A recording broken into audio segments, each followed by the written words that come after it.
Mostly வந்து பார்த்திங்கன்னா காலத்தை வந்து பல பகுதியில் பிரிச்சிருப்பாங்க. ஸோ பழைய கற்காலம், புதிய கற்காலம், இப்போ வந்து இரும்பு காலம் அப்படின்னு சொல்கிறாங்க. ஸோ என்னை பொறுத்தவரை இப்போ என்னன்னு கேட்டிங்கன்னா, இரும்பு காலம்னு சொல்கிறத விட அறிவியல் காலம், திறமைக்கான காலம் அப்படின்னு சொல்லலாம். யாருமே வந்து வேலை இல்லைன்னு சொல்லி யாராச்சும் சொல்கிறாங்கன்னா அவனை வந்து நான் கண்டிப்பாக என்ன சொல்லுவேன்னா, அவன் வந்து ஒரு முட்டாள் அப்படின்னு சொல்லுவேன். ஏன்னா அவனோட வேலை வந்து பார்த்திங்கன்னா அவ்வளோ வேலை இருக்குது, நிறையா இருக்குது. உனக்கான தகுதி இல்லை அப்படின்னா நான் சொல்லலாம். அப்படின்னா நான் கண்டிப்பாக அவனை சொல்லுவேன், உன் தகுதியை வந்து எந்தளவுக்கு வளர்த்துக்கிறீங்களோ அந்தளவுக்கு வந்து பார்த்திங்கன்னா உங்களோட திறமையை வந்து எக்யூப் பண்ணிகிட்டே இருக்கீங்களோ, லேர்ன் பண்ணிகிட்டே இருக்கீங்களோ, அப்போ தான் வந்து பார்த்திங்கன்னா ஒரு நல்ல வேலை உங்களுக்கு அமையும். ஸோ மினிமம் வந்து உங்களுக்கு சேலரி வந்து ஒரு மினிமம் வந்து எனக்கு ஒரு 30,000 வேணுங்க, அப்போ தான் எனக்கு கரெக்டாக ரன் பண்ண முடியும் அப்படின்னு கேட்டிங்கன்னா, உங்களுக்கு ஒரே ஒரு பேஸ் திங், ஒரே ஒரு விஷயம் என்னென்னு கேட்டிங்கன்னா, ஃபஸ்ட்டு ஒரு இங்கிலீஷ் ஒரு நல்லபடியாக பேச கற்றுங்க. அவ்வளோதான். இங்கிலீஷ் பேசுறதுக்கு என்ன ஒரு பெஸ்ட்டு குவாலிஃபிகேஷன் என்னன்னு கேட்டிங்கன்னா, ஃபஸ்ட்டு வந்து தமிழ் வந்து ரொம்ப தெளிவாக அழகாக கரெக்டாக பேசுகிறீங்க அப்படின்னா கண்டிப்பாக உங்களால் இங்கிலீஷும் ரொம்ப தெளிவாக அழகாக பொறுமையாக அழகாக பேச முடியும். இதுதான் வந்து பேசிக் qualification.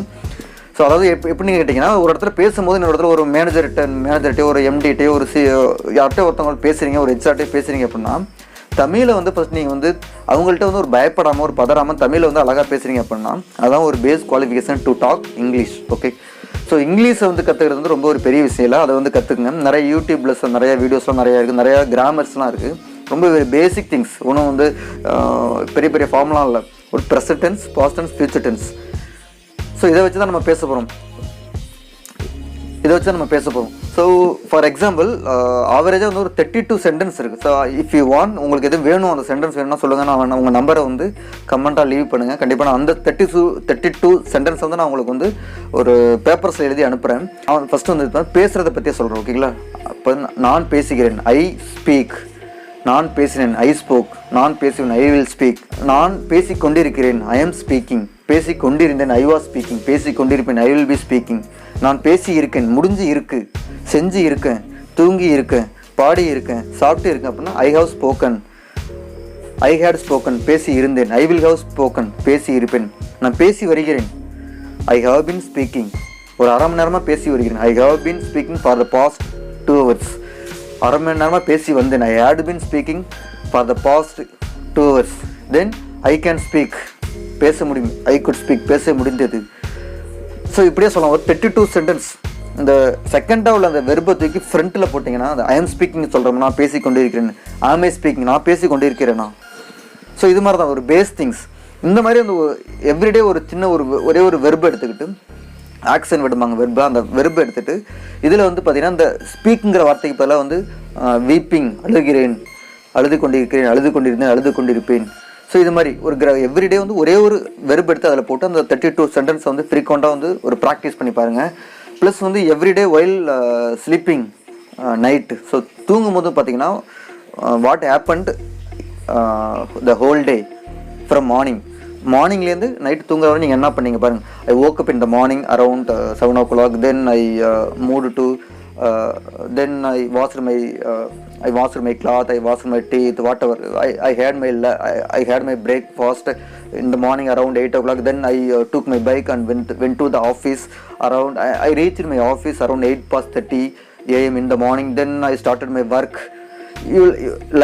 You can talk while you sleep alone. You can think it in English. Okay, there is no issue. You can think it in English. So இப்படியே ஒரு டே அதாவது கொஞ்சம் கொஞ்சமாக சேர்த்தா தான் வந்து பார்த்திங்கன்னா ஒரு பெரிய அளவில் சேருமா. அது மாதிரி டெய்லியும் கொஞ்சம் கொஞ்சமாக அப்படியே ப்ராக்டிஸ் பண்ணிட்டே வாங்க. கண்டிப்பாக உங்களால் இங்கிலீஷ் பேச முடியும். இங்கிலீஷ் உங்களுக்கு நல்லா பேச முடியுதுன்னா கண்டிப்பாக உங்கள் நல்ல ஒரு கம்பெனிஸில் வந்து மேஜராக வந்து நிறைய கம்பெனிஸ் வந்து பேசிக் வந்து இங்கிலீஷாக கேட்பாங்க. ஸோ மினிமம் ஒரு 30,000 சேலரியில் கண்டிப்பாக உங்களுக்கு ஒரு நல்ல வேலை கிடைக்கும். ப்ளஸ் உங்களோட டெக்னிக்கலாக ஸ்கில் இன்னும் நிறையா உங்களுக்கு இம்ப்ரூவ் பண்ணிட்டீங்க. ஒரு மெக்கானிக்கல்னால் வந்து ஆட்டோ கேட் ப்ளஸ் இதில் என்னென்ன இருக்கும் அது மாதிரி ஒவ்வொரு ப்ரொஃபஷனுக்கு தகுந்த மாதிரி உங்களுக்கு அதுக்கான அந்த பேஸ் திங்ஸ், அந்த எஜுகேஷனுக்கு அந்த பேஸ் திங் எல்லாத்தையும் நீங்கள் வந்து நல்லா கற்றுக்கிட்டீங்கன்னா கண்டிப்பாக வந்து உங்களோட லைஃப் நல்லாயிருக்கும், நல்ல ஜாப் நிறைய கிடைக்கும். தயவுசெய்து வேலை இல்லைன்னு மட்டும் சொல்லாதீங்க. நிறையா பிளாட்ஃபார்ம் நிறையா இருக்குது.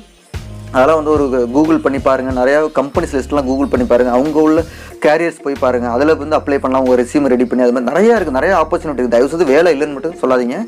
உங்களோட நாலேஜை, உங்களோட திறமையை, உங்களோட அந்த அதாவது உங்களோட எல்லாத்தையும் அந்த திறமையில வளர்த்துக்கிட்டீங்கன்னா கண்டிப்பாக உங்களோட லைஃப் நல்லாயிருக்கும், நல்ல ஜாப் கிடைக்கும். உங்கள் வந்து பார்த்தீங்கன்னா அந்த அப்துல் கலாம் மாதிரி தான். அப்துல் கலாம் பார்த்து பார்த்தீங்கன்னா அந்த ஜாப்பை வந்து அவர் தான் அழகுப்படுத்தினார். ஜாப் வந்து பார்த்தீங்கன்னா அது வந்து பிரசிடென்ட் போஸ்ட்னு சொல்லி பெருசு எல்லாமே வந்து பயப்படுவாங்க. ஆனால் அவர் வந்து பார்த்தீங்கன்னா அப்துல் கலாம் வந்து அந்த போஸ்ட்டை வந்து பார்த்தீங்கன்னா அந்த போஸ்ட் அப்துல் கலாம்ங்கிறவர் வந்து பார்த்தீங்கன்னா அந்த போஸ்ட்டை பற்றி பயப்பில்லை. அவர் தான் வந்து பார்த்தீங்கன்னா அந்தளவுக்கு சிறப்பாக வந்து ஒர்க் பண்ணான்னு சொல்லலாம். ஏன்னா அந்த பிரசிடென்ட் சொல்லலாம், அப்துல் கலாம்னா வந்து எல்லாத்துக்குமே அவர் அந்தளவுக்கு வந்து இந்த சிறப்பிச்சார் அந்த போஸ்ட். அது மாதிரி தான் நம்ம வந்து எந்த தொழிலில் இருந்தாலும் அந்த தொழிலில் வந்து பார்த்தீங்கன்னா பயப்படாதீங்க, சிறப்பாக செய்யுங்க, உங்கள் திறமையை ஃபுல்லாக இது பண்ணுங்கள், கண்டிப்பாக வந்து முன்னேறலாம். இன்னொரு விஷயம் என்னென்னு கேட்டிங்கன்னா லேர்னிங். அந்த லேர்னிங்கிற ஒரு ப்ராசஸ் வந்து பார்த்தீங்கன்னா என்றைக்கு நீங்கள் ஸ்டாப் பண்ணுறீங்களோ அன்றைக்கி வந்து உங்கள் வாழ்க்கையில் வந்து நீங்கள் டவுனாக ஆகிட்டே வரீங்க அப்படின்னு அர்த்தம். அந்த லேர்னிங் வந்து பார்த்தீங்கன்னா நிறைய கம்பெனிஸ் ஈவன் வந்து இப்போ வந்து கூகுளில் உள்ள சுந்தர் பிச்சை பார்த்தீங்கன்னா ஈச் டே வந்து ஏதோ கற்றுக்கிட்டு தான் இருக்காங்களாம். அவர் நிறைய பேட்டியில் சொல்லியிருக்காப்புல. இன்ஃபோசிஸ் நாராயணன் அவரும் வந்து பார்த்தீங்கன்னா அவரும் அதே மாதிரி நிறைய கற்றுக்கிட்டு. ஸோ பெரிய பெரிய போஸ்டிங்கில் எல்லாருமே வந்து பார்த்தீங்கன்னா ஈச் டே வந்து ஏதோ ஒரு விஷயத்தை வந்து தொடர்ந்து கற்றுக்கிட்டே தான் இருக்காங்க. நம்ம வந்து பார்த்தீங்கன்னா ஏதோ ஒரு சின்ன ஒரு வேலையில் சேர்ந்துட்டு எதுவுமே கற்றுக்காமல் டெய்லி ஏதோ டே ஒர்க் மாதிரி அன்னைக்கு ஆஃபீஸ் போகிறோம், அன்னைக்கு ஆஃபீஸ் வரோம், இப்படியே வந்து நம்ம வந்து வாழ்க்கை ஓட்டக்கூடாது. கண்டிப்பாக நிறைய விஷயம் கற்றுங்க, வாழ்க்கையில் முன்னேறலாம். உங்களை வந்து ஒரு புதிய மேய்ச்சல் நிலத்தை நோக்கி பயணிக்குமாறு அன்புடன் கேட்டுக்கொள்கிறேன். தேங்க்யூ.